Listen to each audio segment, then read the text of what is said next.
xubinteena labaad haddaan u galo iyana waxa weeyaan xikaayaadka qisooyinka murtida iyo maada iyo sheekada inoo dhaxa sheekadan toddobaadkan idin haya haddaan haddaba ooda ka soo qaadoon idiin akhriyo waxaa halkudhigeedu uu yahay kaalayo hadal iibso kaalayo hadal iibso nin xaas walwaala danyara shaqaale ah caruurtiisa cuntada loo kariya maalin walba la cuna bariisimay aqalkiisa aan ilaabayba makhaayadaha iyo cuntadooda ayaa maalmaha ka mid a marwadii caruurtiisa dhashay ay ku tidhi berito waxaanu tegaynaa meel heblaayo iyo casuumaad caynkaasa oo reerka gudihiisa ah dabeedna waxay noqotay maalintaa inuu magaalada u qada tago oo makhaayadu ka qadeeyo nin makhaayadaha ilaabay buu ahaaye markuu soo rooxayba makhaayad buu arkay cusub oo waddada uu marayay ku taalla makhaayadii ayuu galay waa hudheel wax laga cunee gudihii markuu soo galayna waabay cajabisayba oo waxayd makhaayad cusub oo markaa la furay kuraasteeda wada cusub tahay maryaha miisaska saaran xitaa gidaaradeedu istambarka iyo quruxda iyo waxa marsan aad yaabayso inamada ka shaqaynaya dhar cadcad oo cusub wada xidhan yihiin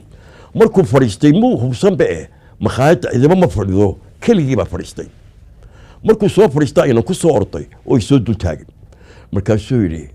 haddaad noo soo gashay maqadaad doonaysaa masuu yidhi haa calaa cayni waraasi aad baan kuu soo dhoweynaynaa waad ka xulatay makhaayadaha tii u wanaagsanayd baad soo dooratay maanta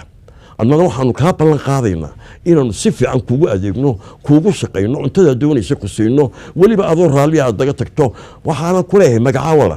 war magacayga maxaad ku falaysaa cuntaan kaa doonaya waxaan hadaloo naga daayo cuntana sii maxaa yaalana markaasuu yidhi maxaad doonaysaa ku siiya masu waxaan doonaya waslad hiliba iyo saxan bariisa masu calaa waad ka xulatay bariiska maanta anaa qasaasilay cali nin yahana wuu kariyey xuseenna waa ninka ku daray khudradda haddaad dhadhankiisa aragto adaaba ka fuqayn hilibkaa ka sii daran xuseen gaab ayaa maanta jarjaray war nagada hadalka oo nasi cuntada markaasuu daan kuu wadaysa horta hilibka maanta falfalka halkaa lagu kariyey haddaad aragto macaankiisa ninkii intuu kacay ayuu la hadlay ninkii maqalka joogay war waa maxay meeshan ilaa maantan fadhnaa ninkana hadal lagu daldabayaa ma cuntadana siisaan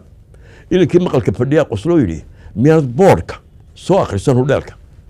ninkii baa baxay oo boodhkii akhriyey ninkii cadhaysna markuu boodhkii akhriyey ayuu qoslay daawadayaal boodhka waxa ku qoran ma garanaysaan kaalayo hadal iibso